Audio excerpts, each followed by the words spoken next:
ओम शांति। अॼु जी मुरली तारीख़ आहे 1/11/2021। अॼु मुरली में गीत आहे जाग सजनिया जाग। अॼु मिठा मिठा श्री बाबा ब्रह्मा जे तन द्वारा चवनि था, मीठे मीठे जवाननि ॿारनि गीत ॿुधियो। इन जो अर्थ बि ज़रूरु ॿारनि सम्झियो हूंदो। बाप आयो अची करे नई नई ॻाल्हियूं ॿुधाईंदो आहे, नई दुनिया जे लाइ, नए युग जे लाइ। ये ॻाल्हियूं ॿारनि 5000 वर्ष पहिरियों बि ॿुधियूं हुयूं, हाणे वरी खां ॿुधूं था। बाक़ी विच में सिर्फ़ु भक्ति मार्ग जी ॻाल्हियूं ॿुधियूं। सतयुग में इहे ॻाल्हियूं हूंदियूं न आहिनि, हुते हूंदी आहे ज्ञान जी प्रालब्ध। हाणे तव्हां ॿार नई दुनिया जे लाइ सची कमाई करो था न। नॉलेज खे सोर्स ऑफ इनकम चइबो आहे। पढ़ाई द्वारा कोई बैरिस्टर इंजीनियर आदि ठहींदा आहिनि, आमदनी बि थींदी आहे। तव्हां हिन पढ़ाई सां राजाउनि जो राजा ठहो था न। इहे केतिरी ज़बरदस्त कमाई आहे। हाणे तव्हां ॿारनि खे इहे निश्चय आहे, अगरि थोरो संशय आहे त अॻियां हली हली निश्चय थी वेंदो। सेकेंड में जीवन मुक्ति ॻायल आहे न। बाबा जो ठहियो ऐं वरसे जो मालिक ठही वियो। बाप जो स्वर्ग जो रचयिता आहे, उहो आयो आहे असांखे मालिक ठाहिण। इहे त ॿारनि खे निश्चय थियणो खपे न। इहे बि ॼाणंदा आहियो कि असांजा 2 बाप आहिनि, हिकु लौकिक ॿियो परलौकिक, जंहिंखे चईंदा आहियूं परमपिता परमात्मा। ओ गॉड फादर। लौकिक फादर खे कॾहिं परमपिता न चईंदासीं। सभिनि खां सभिनि जो सुखदाता शांतिदाता उहो हिकु पारलौकिक बाप ई आहे। सतयुग में सभी सुखी हूंदा आहिनि, बाक़ी सब आत्माएं शांति धाम में रहंदियूं आहिनि। सतयुग में तव्हांखे सुख शांति धन दौलत निरोगी काया सभु हूंदो। त अहिड़े मोस्ट बिलवेड खे सभु पुकारदा आहिनि, छो जो एॾी सुठी प्राप्ति ॾिनी हुई 5000 साल पहिरियों बि। त हाणे दुख अशांति धन दौलत आहे न, रोगी थी आहियूं त कंहिंखे था सॾु करो? मोस्ट बिलवेड बाप खे, कि अची करे वापसि खां ओड़ो सुख शांति धन दौलत निरोगी काया ॾियो। साधु संत माण्हू बि साधना कंदा आहिनि, लेकिन कंहिंजी साधना कंदा आहिनि इहे न ॼाणंदा आहिनि। उहो चईंदा आहिनि ब्रह्म ई साधना आहे, ब्रह्म जी साधना कंदा आहिनि, ब्रह्म ई शिव आहे, ईअं सम्झंदा आहिनि। त असां ब्रह्म में लीन थी वञूं, परंतु लीन त कोई थी न सघंदो आहे। ब्रह्म खे यादि करण सां पाप थोड़ी कटंदा। बाप चईंदो आहे मामेकम यादि करो, मां सर्वशक्तिवान आहियां। ब्रह्म त आत्माउनि जे रहण जो स्थान आहे, ब्रह्म मां तत्व। त ब्रह्म खे उन्हनि भॻवान सम्झी वरितो अथनि। जीअं भारतवासियुनि हिंदुस्तान में रहण जे कारण पंहिंजो धर्म हिंदू सम्झी वेठा आहिनि न, उहो ई ब्रह्म मां तत्व जो रहण जो स्थान खे परमात्मा सम्झी छॾियो अथनि। उहो त ब्रह्मांड आहे, हुते आत्मायूं ज्योति बिंदु अंडो आकार में रहंदियूं आहिनि, हिन करे उनखे ब्रह्मांड चइबो आहे। इहा आहे मनुष्य सृष्टि, ब्रह्मांड अलॻि आहे, मनुष्य सृष्टि अलॻि आहे। आत्मा छा आहे इहे कंहिंखे बि पतो न आहे। चईंदा आहिनि भ्रुकुटी जे विच में चमकंदो आहे अजब सितारो। पोइ चईंदा आहिनि आत्मा अंगूठी सदृश आहे, परंतु बाप चईंदो आहे आत्मा बिल्कुलु सूक्ष्म बिंदु आहे, जंहिंखे हिननि अखियुनि सां न ॾिसी सघंदा आहियूं। इन्हनि खे ॾिसण जी पकड़ण जी माण्हुनि ॾाढी कोशिशि कई आहे, परंतु कंहिंखे पतो न पियो आहे। तव्हां ॿारनि ॼाणियो आहे त हाणे तव्हांखे बाबा, हाणे तव्हांखे भारत खे स्वर्ग ठाहिण में बाप जो मददगार बि ठहिणो पियो। छो जे असां बाप जी ज्ञान खे पहचानियो आहे, सम्झियो आहे, त बाप जो मददगार बि ठहिणो आहे। हाणे बाप ईंदो ई भारत में आहे। ॾिसो शिव जयंती बि भारत में मल्हाईंदा आहिनि। जीअं क्राइस्ट आयो वियो, पोइ क्रिश्चन माण्हू क्रिसमस मल्हाईंदा आहिनि उन्हनि जी यादगार में। क्राइस्ट कॾहिं आयो उहो बि ॼाणंदा आहिनि, परंतु भारतवासियुनि खे इहे न पतो आहे कि बाप कॾहिं ईंदो आहे, कृष्ण कॾहिं ईंदो आहे। कंहिंखे बि उन्हनि जे बारे में यथार्थ ज्ञान न आहे। महिमा सॼी कृष्ण जी ॻाईंदा आहिनि, उन्हनि खे झूले में झुलाईंदा आहिनि, प्यार कंदा आहिनि, परंतु इहे न ॼाणंदा आहिनि कि हुनजो जन्म कॾहिं थियो। चई छॾंदा आहिनि भारत में गीता ॿुधाई, परंतु कृष्ण द्वापर में त अची न सघंदो आहे। लीला त हिकु बाप जी आहे न, तॾहिं हुननि जे लाइ चईंदा आहिनि तव्हांजी गत मत न्यारी। कृष्ण त सतयुग जो प्रिंस हूंदो, पहिरियों ई हुनजी माउ खे साक्षात्कार थी वेंदो कि योग बल सां ॿार पैदा थियण वारो आहे। हुते शरीर बि ईअं ई छॾंदासीं, हिकु शरीर छॾे ॿियो वठंदासीं, शरीर छॾण खां पहिरियों बि साक्षात्कार थी वेंदो। सर्प मिसल, वास्तव में सन्यासी सर्प जो मिसाल ॾेई न सघंदा आहिनि। तव्हां विकारी मनुष्यनि खे वेही ज्ञान जी भू भू करे तमो प्रधान खां सतो प्रधान ठाहींदा आहियो। ये तव्हांजो धंधो अथव न, भू भू करे मनुष्य खे देवता ठाहिण। कचरे हाथी जो भी मिसाल हिन समय जो आहे। कर्म करे करे पोइ जेतिरो समय मिले बाप खे यादि करो। तव्हां ॼाणंदा आहियो ये असांजो अंतिमो जन्म आहे। हाणे नाटक पूरो थी वियो, पुराणे शरीर आहे न इहे त। इन सां असांखे कर्म भोग चुकतो करिणो आहे। जॾहिं सतो प्रधान थी वेंदासीं पोइ कर्मातीत अवस्था थी वेंदी, पोइ असां हिन शरीर में रही न सघंदासीं। कर्मातीत अवस्था थी पोइ कर्मातीत अवस्था जॾहिं थींदी असांजी, पोइ असां शरीर छॾे छॾंदासीं। पोइ लड़ाई शुरू थींदी।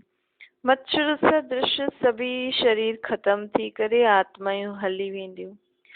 पवित्र ठहण बग़ैर कोई वञी न सघंदो आहे मथे। इहा आहे दुखधाम। रावण जो स्थापन कयलु आहे न। ॿियो राम जो स्थापन कयलु आहे शिवालय। वास्तव में परमात्मा नाम शिव जो, परमात्मा जो नाम शिव आहे, राम न आहे। सत्युग में शिवालय, सत्युग शिवालय में सभी देवता ही रहंदा आहिनि। पोइ भक्ति मार्ग में शिव जी प्रतिमा जे लाइ मंदिर आदि ठाहींदा आहिनि, शिवालय आदि ठाहींदा आहिनि। हाणे शिव बाबा जो ये तख्त आहे, ब्रह्मा बाबा जा जो भ्रुकुटी शिव बाबा जो तख्त आहे। आत्मा हिन तख्त ते विराजमान आहे। बाप भी हिते बाजू में अची करे विराजमान थींदो, ॿियो अची करे पढ़ाईंदो आहे। सदैव त रही न सघे, यादि करो त इहो अची वेंदो आहे। बाप चईंदो आहे मां तव्हांजो बेहद जो बाप आहियां न, वरसो मूंखां ई तव्हांखे मिलणो आहे। ब्रह्मा थोड़ी बेहद जो बाप आहे। हिन करे तव्हां मूंखे यादि करो। मिठा ॿार ॼाणंदा आहिनि कि बाबा ज्ञान जो सागर प्यार जो सागर आहे, त ॿारनि खे बि प्यार जो सागर ठहिणो आहे न। स्त्री पुरुष हिक ॿिए खे सच्चो प्यार थोड़ी कंदा आहिनि, उहो त विकारी प्यार हूंदो आहे। काम विकार खे ई माण्हू अॼुकल्ह प्यार सम्झंदा आहिनि। परंतु बाबा चवनि था कि काम त मां शत्रु आहे, इहा त आदि मध्य अंत दुख ॾियण वारो आहे। देवता ई निर्विकारी हुया। हा तॾहिं त चई न कृष्ण जे जहिड़ो ॿार मिले, कृष्ण जहिड़ो पति मिले। कृष्णपुरी खे यादि कंदा रहंदा आहिनि। हाणे बाब उहे ई कृष्णपुरी स्थापन करनि था, छो कि सभु निर्विकारी शुद्ध हुयो न। तव्हां स्वयं श्री कृष्ण जहिड़ा अथवा मोहन जहिड़ा ठाहो था, प्रिंस प्रिंसेस ॿिया बि हूंदा, त इहे सभु हिते ई ठहनि था न। उन्हनि जी बि लिस्ट आहे। माला 8 दाननि जी बि हूंदी आहे, 108 दाननि जी बि हूंदी आहे। माण्हू 9 रतननि जी अंगूठी पाईंदा आहिनि। हाणे इहे 8 केर, विच में केर आहे, इहे बि तव्हां ॼाणंदा आहियो। मिठे ते मिठे बाबा द्वारा असां रतन था ठहूं न। बाप चईंदो ॿार आपस में ॾाढो प्यार सां हलणो आहे, न त बाबा जो नाम बदनाम कंदव। पोइ सतगुरु जो निंदक ठोर न पाए, सतगुरु जो निंदा कराइण वारो ठोर न पाए। सभिनि खे मंत्र बि ॿुधाइणो आहे कि बाप खे यादि करो त खाद निकिरजी वेंदी। घर में बि एतिरो प्यार सां हलणो आहे त ॿिया सम्झनि कि हिननि में क्रोध न आहे, ॾाढो प्यार सां था हलनि। ग़रीब शराब सिगरेट आदि पीअण ॾाढियूं बुरी आदतियूं आहिनि, सभिनि खे आहिनि, ग़रीब अमीर सभिनि खे। इहे सभु बुरी आदतियूं छॾणियूं पवनि। दैवी गुण बि धारण करणा आहिनि। राजधानी स्थापन करण में महिनत लॻंदी आहे न।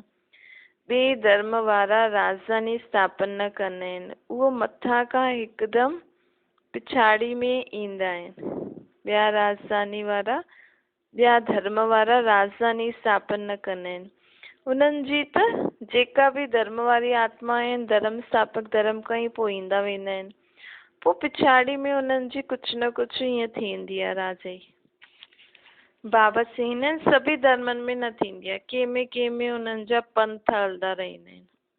उहो बि राजा जी सत्य के हिसाब सां त न हलंदी आहे, सिर्फ़ु पंहिंजे ई धर्म में वॾा थी वेंदा आहिनि। तव्हां 21 जन्मनि जी प्रारब्धि था ठाहियो न, हिन में माया जा तूफ़ान ॾाढा ईंदा आहिनि। पोइ बि पुरुषार्थ करे दैवी गुण धारण करिणो आहे। अगरि क्रोध सां ॻाल्हाईंदव त माण्हू चईंदा हिननि में त भूत आहे, गोया बेहद जी बाप जी आबरू गवई। पोइ अहिड़ा उच पद कीअं पाईंदा? ॾाढो मिठो अनासक्त ठहिणो आहे। हिते रहंदे सभु कुझु कंदे यादि उन माशूक खे करिणो आहे। बाबा चईंदा आहिनि मूंखे यादि करो त पाप भस्म थी वेंदा। हिन खे योग अग्नि बि चइबो आहे। हिते हठ योग आदि जी दरकार न आहे। पंहिंजो शरीर तंदुरुस्त रखणो आहे, मोस्ट वैल्यूएबल शरीर आहे न। भोजन भी शुद्ध खाइणो आहे। देवताउनि खे कहिड़ो भोग लॻाईंदा आहियूं? श्रीनाथ द्वारे में वञी करे ॾिसो, बंगाल में त काली खे बकरे जो भोग लॻाईंदा आहिनि। उहे पंहिंजे पितरनि खे बि मछली खाराईंदा आहिनि। सम्झंदा आहिनि कि न खाराईंदासीं त पितर नाराज़ थी वेंदा। कोई रिवाज कॾहिं त उहो हलंदो आयो आहे। देवी देवताउनि जे राज्य में कोई पाप हूंदो न आहे। उहो आहे राम राज्य। हिते कर्म विकर्म ठहींदा आहिनि, छो जी विकारनि जे वश थी करे कर्म कंदा आहिनि। हुते कर्म अकर्म थींदा आहिनि। हाणे हरिद्वार में वञी करे वेहींदा आहिनि, हरि कृष्ण खे चईंदा आहिनि।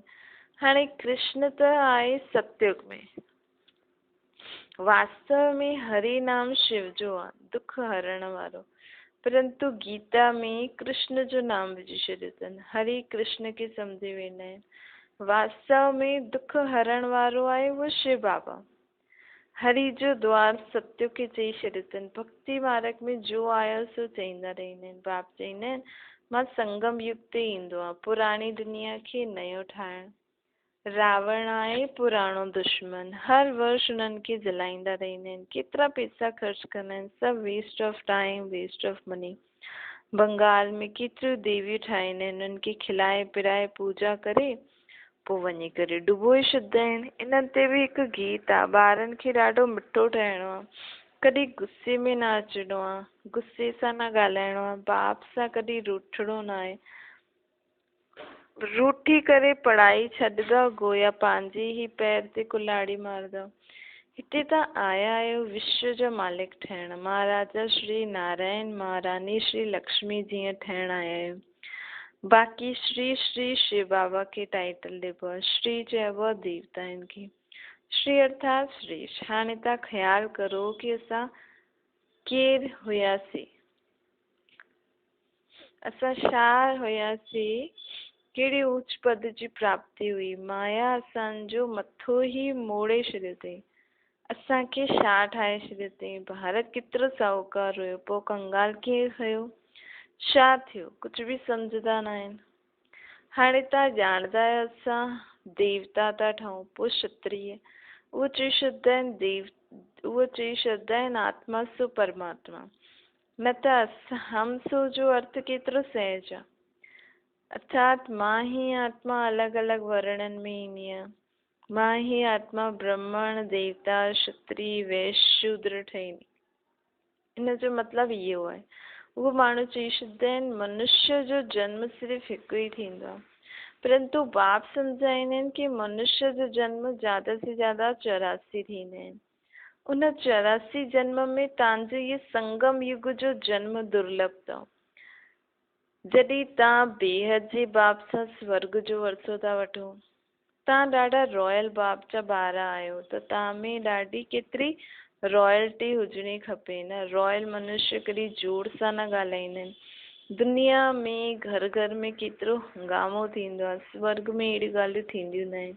इहे बाबा बि वल्लभाचारी कुल जो हुयो, पोइ बि काथे उहे स्वर्ग जा देवता आहिनि, काथे अॼुकल्ह जा वैष्णव।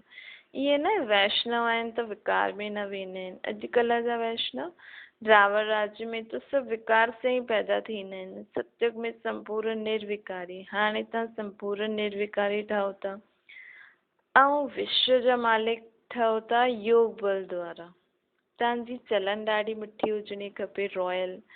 कोई डिबेट या शास्त्रवाद न करणो आहे। उहो सभु शास्त्रवाद करण वेहींदा आहिनि त हिक ॿिए खे लाठी बि मारे छॾींदा आहिनि। उन्हनि वीचारनि जो कोई दोष न आहे, हिन नॉलेज खे ॼाणंदा न आहिनि। हीअ रूहानी नॉलेज आहे न, जो मिलंदी आहे रूहानी बाप खां, उहो ज्ञान जो सागर। उन्हनि जे शरीर जो नाम न आहे। शिव बाबा ज्ञान जो सागर आहे, उन्हनि जे शरीर जो नाम न आहे। उहो त अव्यक्त आहे। चईंदो आहे मुंहिंजो नाम शिव आहे, मां स्थूल व सूक्ष्म शरीर न वठंदो आहे। ज्ञान जो सागर, आनंद जो सागर मूंखे ई चईंदा आहिनि। शास्त्रनि में छा लिखी अथनि। हनुमान पवन पुत्र हुयो, हाणे पवन सां ॿार कीअं पैदा थींदो? पोइ परमात्मा जे लाइ चई छॾींदा आहिनि कच्छ मां अवतार। केतिरी ॻाल्हि ॾिनी अथनि। बाप अची करे उलाना ॾींदा आहिनि कि तव्हां आसुरी मत ते मूंखे केतिरियूं गारियूं ॾिनियूं आहिनि। 24 अवतार सां बि पेट न भरियो, पोइ मूंखे कण कण ठिकर भितर में ठोके छॾियो। इहे सभु शास्त्र द्वापर खां ठहियल आहिनि न। पहिरियों सिर्फ़ु शिव जी पूजा थींदी हुई, गीता बि पोइ ठाही। हाणे बाप अची करे सम्झाइनि था इहो सॼो अनादि खेल ठहियल आहे। हाणे मां आयो आहियां ताकी विश्व जो मालिक ठाहिनि, त बाप खे पूरो फॉलो करणो खपे न। लक्षण बि ॾाढा सुठा हुजणा खपनि। इहे बि वंडर आहे। कृष्ण कलयुग जे अंत में छा आहिनि ऐं सतयुग में छा हूंदो। कलयुग में भारत इनसॉल्वेंट आहे, सतयुग में भारत सॉल्वेंट हूंदो। हुन समय ॿियो कोई खंड न हूंदो। ये गीता एपिसोड रिपीट तो थिए न। अच्छा, ओम शांति। वरदान आहे सर्वशक्तिवान जी साथ जी स्मृति द्वारा समस्याउनि खे दूर भगाइण वारा परमात्मा स्नेही ठहो। जो ॿार परमात्मा स्नेही आहिनि उहे स्नेही जो साथ सदा अनुभव कंदा आहिनि। स्नेही खे सदा साथ रखंदा आहिनि, इन करे कोई बि समस्या साम्हूं न ईंदी आहे। जंहिंसां गॾु स्वयं सर्वशक्तिवान आहे उन्हनि जे साम्हूं समस्या ठहरी न सघंदी। समस्या पैदा थिए ऐं हुते ई ख़तमु करे छॾो त वृद्धि ई न थींदी न। हाणे समस्याउनि जो बर्थ कंट्रोल करो। यादि रखो कि संपूर्णता खे समीप लाइणो आहे, समस्याउनि खे दूर भगाइणो आहे। स्लोगन आहे प्यारो ठहिण जो पुरुषार्थ न करो, न्यारो ठहिण जो पुरुषार्थ करो त प्यारा स्वतः ई थी वेंदव। अच्छा, ओम शांति।